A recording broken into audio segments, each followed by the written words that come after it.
Some call me nature.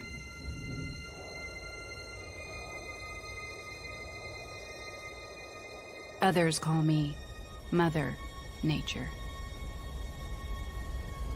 I've been here for over 4.5 billion years. 22,500 times longer than you. I don't really need people, but people need me. Yes, your future depends on me. When I thrive, you thrive. When I falter, you falter. Or worse. But I've been here for eons.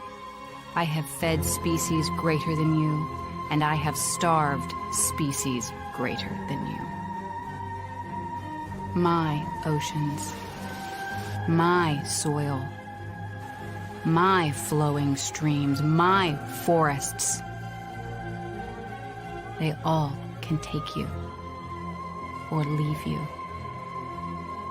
How you choose to live each day, whether you regard or disregard me, doesn't really matter to me. One way or the other. Your actions will determine your fate, not mine. I am nature. I will go on. I am prepared to evolve. Are you?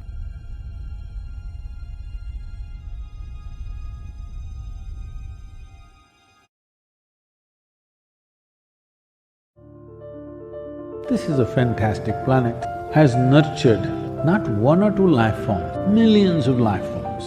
The sheer variety of life, of animals, birds, plants, insects and worms that we have on this planet is mind-boggling.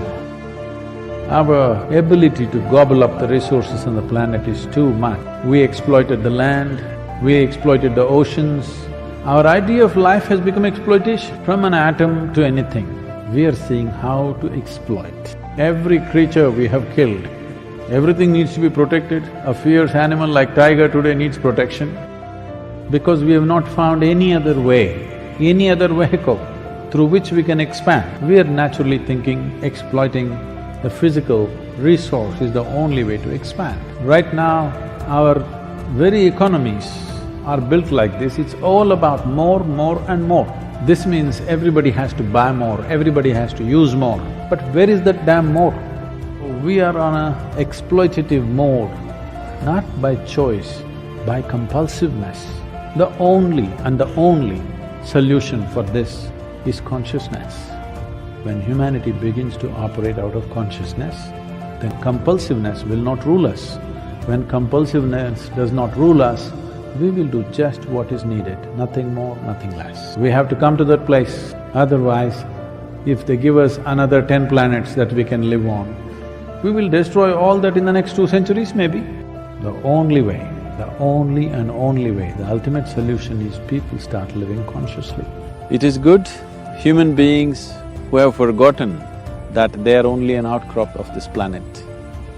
Human beings who have forgotten that they have just temporarily come out of the womb of this earth and one day they will be sucked back into this earth.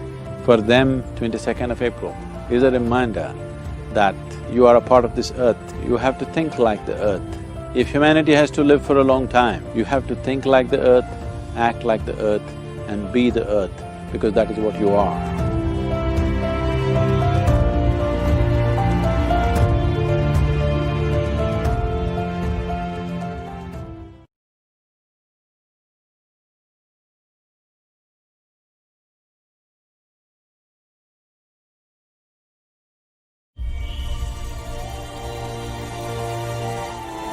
The idea that we need to protect this planet itself is a convoluted idea because it is not because of us that the planet is there, it is because of the planet we are there. Even to think me and the planet is a completely wrong notion because what you call as myself, the physical presence of who you are, is just an outcrop of this planet. Whatever you experience as a part of yourself, with that, nobody has to tell you, please take care of this. Anyway, you will take care of it. The planet is for all of us and we cannot exist here by ourselves. Our existence here is not because of our economic activity. Right now we are made to believe it is because of the percentages of growth that's happening in this country you will live well.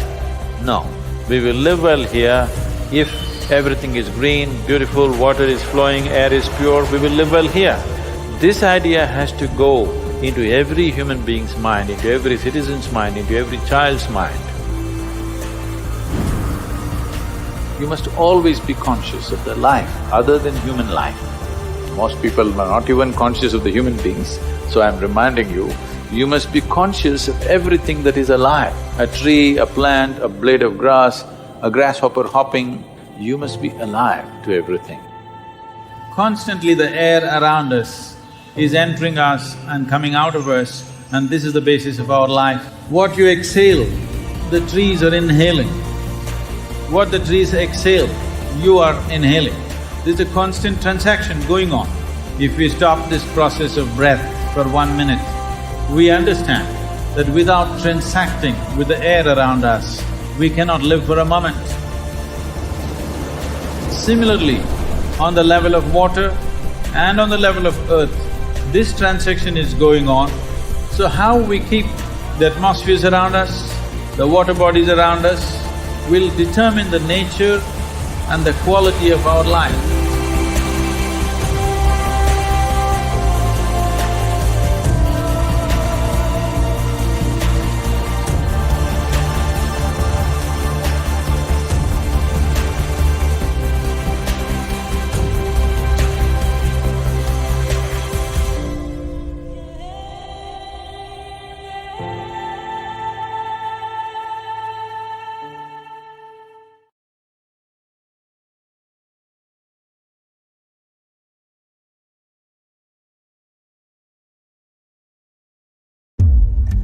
Within the next decade or so, we are going to pass a number of tipping points, beyond which it's going to be very difficult to recover. Reckless burning of fossil fuels, the destruction of the forests, pollution of the ocean.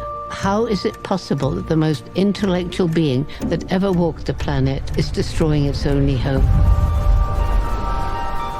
Since 1970s, we lost 60% of vertebrate species. If we look at insects, we lost 80%. As we lose species, what we also lose is the capacity of the natural systems to really provide the services that allow us to function.